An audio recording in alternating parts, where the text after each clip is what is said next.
Hello, folks. I'm sitting here at Nonlinear Knitting Studio with Courtney Collins. Hey. Hey, Court. What's up, Foos? Congrats on the new space. Thank you. It's amazing. Just did a workshop here. That's great. Let's start by talking about Nonlinear Knitting Studio and why did you get it and what are you looking to do here?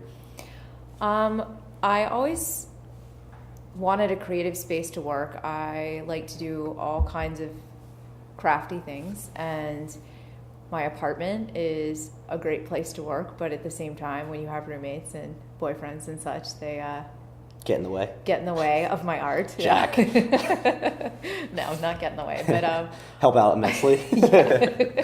and everything just kinds of, you live in the disaster that you create, and that's really difficult to be able to walk away from, and really it kind of stifles your creativity. So I wanted a space that was separate from that, so that way the creativity could grow and you'd still have a life separate from that.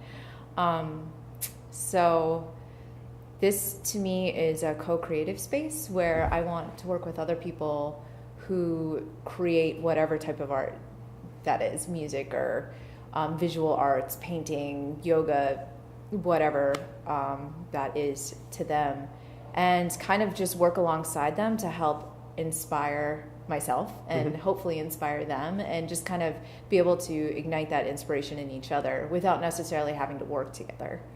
So that's kind of why we're here now.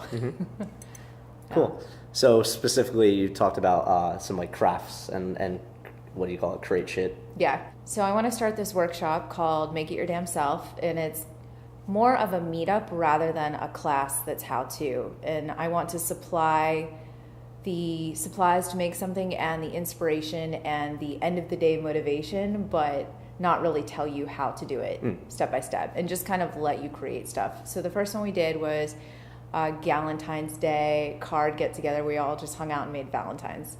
And I'm thinking about doing an Easter egg dyeing one with like natural dyes, like using tea and cabbage and stuff like that in order to dye the eggs. So just kind of crafty things that are things to do that aren't necessarily revolving always around drinking, which is kind of hard to do in this city life. So that's cool. So like bringing people together just to hang out and talk and create shit. Yeah, Cool. Exactly. Awesome. Cool. So besides that, it obviously is a photography, videography studio, which is more or less your main focus. Any projects here that you'd like to talk about that you started with? So we've done a few shoots already. Did a shoot with Case Garrett, a country singer. It was really fun, kind of like an improv music video. And we're in the works of working with Project BWQ, which should be a very interesting, artsy, kind of playing with light video, something a little different. And I have a couple more in the works, which I'm excited about. That should be fun. So, yeah, just getting to work with local musicians is also very inspiring. And now you have a home base to bring people to. Exactly. That's not your home. Which is probably a cool thing. It's only a 3-story walk-up instead of a 4-story walk-up. That's true, too. Not as tiring. Cool. So I'll talk a little bit about, I just had a workshop here, so that was very cool. First in the artist development for The Latest Noise. So thank you for providing that space. I felt like it was very conductive to have just like networking and, obviously a teaching element to everybody who was part of the workshop, but also just having a space, like you said, just to bring some people together to share ideas and to learn from each other, which I think is kind of crucial, because it's something sometimes you forget about in just the day-to-day hustle of doing your music career or whatever that creative part of it is. Absolutely. You just do it, and you don't actually sit back to reflect on it a little bit or to learn from each other. Yeah. It might happen naturally, but I think to have a space to say, hey, for the next 3 hours we're going to be learning this topic, or or sharing knowledge about this topic is a great thing. So Absolutely. So I was very happy with the first one and looking to do more. I'm excited. Cool. Just happy to have you guys. So yeah, let's talk about some past Latest Noise projects that we worked on together. We've been it's our 2-year Facebook friend anniversary today, so that's pretty awesome. Yeah, cheers to that. Cheers. I got some coffee here. Cheers. So yeah, you've helped out tremendously with a lot of the projects from conception to completion, from things I would do at Maxwell's, and probably forget 20 other projects, but that seemed like it was the first time we worked together was you doing some video work of the live shows. And have you seen yourself grow in that element from 2 years ago? Oh yeah. Number one, getting to know the musician community has been amazing. Like there's so much fucking talent, excuse me, in this area, and it's so amazing that so much talent is so condensed in such a small space. It just blows my mind. So being able to get to know everybody and learn about like everyone's music and their quirks and all of that has just been really fascinating. And on top of that, growing as a photographer, because I've spent years being an editor behind a desk, and being able to get out and like be a part of the scene instead of just watching it afterwards and cutting it together has been such a cool thing. Yeah. What have you learned from that process of actually being the one filming it and then editing as well? I've learned to be more patient. So, and just kind of, I don't know, seeing it live and then cutting it together is so much different than just cutting it together afterwards. Like being a part of it, I feel like I can pull a whole new level of emotion that I wouldn't have been able to if I'm just looking at cold footage. So that part has been fascinating to get to do. Cool.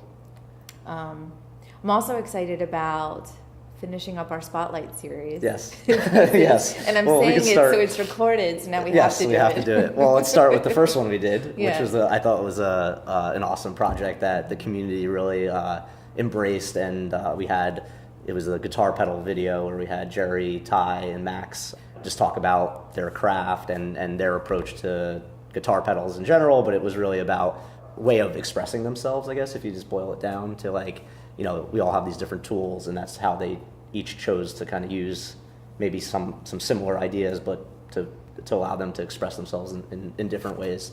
Yeah, and it was so beautiful how their sound is so different, even though they could be using the same exact things. That's, yeah. So that was cool. And then we did the intro video, which was shot at Maxwell's, which was really cool. I don't even know how to light stuff like that. Brian was the lighting grip on that, and yeah, it just looked amazing. Yeah, he did a great job. I'm excited to work on the next version of those coming. Yeah. Can we talk about it? Sure. Okay. Yeah. So we had a couple different ideas in the works. One being we have a lot of people that are around yoga and that kind of like creating your own space, and I think that's a big part of our community together with music and expressing yourself. They're both healing. And yeah, movement and flow and creativity and mind opening and yeah. And you work a lot with James Caleo, who's a big component of connecting those two things as he does music in yoga classes and is a yoga teacher himself. So yeah, we're looking to do some yoga and music here in the studio, so watch out for that. Awesome. A lot on the radar. And then the other idea that we've already started filming some stuff for was women, but also just overall like the hustle of, you know, whether people are busking for music, like Tiffany, we recorded her on the boat. Yep. around the Statue of Liberty, and just like kind of making a life in music, rock starving artist idea, which I think we all are. That's kind of why I'm developing some of these workshops, is to figure out, we all can kind of do the hustle, but how do you do it with intention and with, you know, some things that you can grow, less of a struggle and more of just a lifestyle. Yeah. I always feel that when you're first starting out, there's, whether it's resistance or there's just a lot of momentum that you have to build yourself to get over those initial hurdles, whether it's making some money doing what you love to do or finding like what your passion is, and that's kind of built into the equation. But whether it's me and you or other people, like we've kind of put in our work, now we're at a point of monetize it for our own success or to help teach other people how to more or less make a life in that. Turn something that's a passion and that you're, a creative endeavor into something that's more of a sustainable lifestyle. There's generally a couple years and a lot of projects, a lot of trial and error. So as some of us are turning that corner now to make a life out of it, I think it's a good way. Part of our Spotlight series is like to kind of show people how to do it, spotlight on people that are doing it successfully so others can see it's not going to be an easy road, but there's something that you can, know that the effort you're putting in when you're starting out is going to be rewarded. And that to me is a big part of like, why else would we be doing this? It's not just, as much as it is for the fun of it, it's also to kind of create a life out of it. Yeah, for sure. So what else have we collaborated on? White Eagle Hall, the recap video and some promotions for that, which I think really captured the spirit of the night. A lot of that first White Eagle Hall show was six bands that we're all closely tied into, and just to kind of have an artifact of that, of what that night was about. Did a great job by yourself capturing just being in 10 different spots at once. And yeah, but the thing about that night that just kind of was so amazing to me is that was like opening a door for local musicians to really perform somewhere so magical and so big, and being able to capture that and preserving that, I think, is really important. And yeah, I'm glad we did that. Me too. Oh, yay! Me too. This is why we're behind the camera. So it's March of 2018. Okay. And you have your space now. Mm-hmm. I kind of have a good setup of what I'm looking to push forward with the latest noise. Where does this go? You asking what our next 2-year anniversary, where we will be? Exactly. It's just like, oh man. Well, hopefully I see us merging in a way where the latest noise is going to be housed in Nonlinear Knitting Studio, and we can like really merge everyone together and just have this inspirational bubble all over Jersey City, and just so much art, so much creativity. I'm in. So very cool. Anything specifically that you're looking forward to, even if it's your own projects coming up or anything in the works? Or just kind of growing the idea, trying different things out at the studio? I'm working on this one job that's it's a good job, but I'm excited for like my good jobs to like wrap up so I can do the free jobs and grow the inspiration and like kind of get things more established. You know what I mean? Like to draw attention back to the newer projects. Come back and kind of like you said, give yourself that space in order to reflect, so that way you can grow. I feel like that's where I'm at. I've been like plugging away, and I can't wait for that breather space so that way I can grow. Cool. Is there any maybe advice or tips for people that are creating content?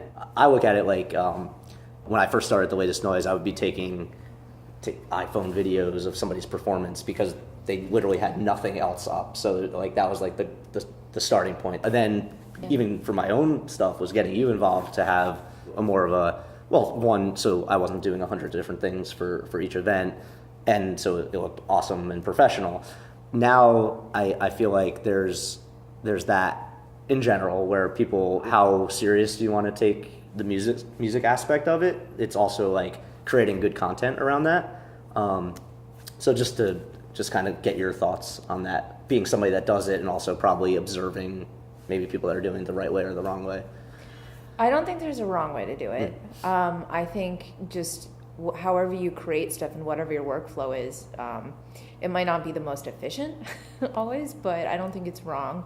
I think just start, just start creating, just start putting the pen to paper, just start singing, just start playing, like whatever it is, just start. And then once you start, once it's flowing, make sure you document stuff, like if you're going to go to a gig, make sure someone has a phone in their hand, make sure somebody's getting some pictures. Right. So it could start there. Yeah, it doesn't need to be, you don't have to spend $1 million, a ton of money on this thing, because you're going to learn a lot in the process of putting stuff out there. Yeah. That might not be the strategy for like building an empire and like having everything kind of flow together, but I think it gets you into the door and gets you thinking about all of those things because it's a lot, and it's, you know, like that's why you hire people to help you with that stuff, because you'll realize how much it is. I don't know where I was going with that, but I guess my point is to just start creating. I think it shouldn't be an afterthought. Like, I think a lot of times, even for my own stuff, it would be like, oh yeah, then how do we capture it? Like, after you do the work for the 10 other things, it's like, but that could be the most important thing, because that could be showing people that weren't there what you're about, whether you're a band or somebody that's putting on the events. And again, that same concept too is that just do it to start. Like, there's nothing wrong with putting out a video that doesn't look amazing. Yeah. If your goal is to make more better content in the future, Right, yeah. Get over that hurdle of like not putting stuff out there because you're too trying to afraid, make it perfect or first. try to make it too perfect first. Yeah. You have to kind of knock that barrier down to then even know what looks better or worse. Like, start with something here, and then the next thing you put out should be better than the previous one. Yeah, and it's about building it. It's kind of fun to look back on and see how you grow. There's this theory in knitting that I live by, mainly probably accidentally, but whenever you're knitting something, you should never aim for perfection, because there isn't perfection. Perfection is not a thing. It's about like having mistakes and seeing your mistakes and understanding them and being able to like figure that out next time. And so whenever you knit a garment, you're supposed to like have a mistake in it at some point. And so it's okay to like see yourself grow and be able to look back on and learn from your mistakes and be okay with that.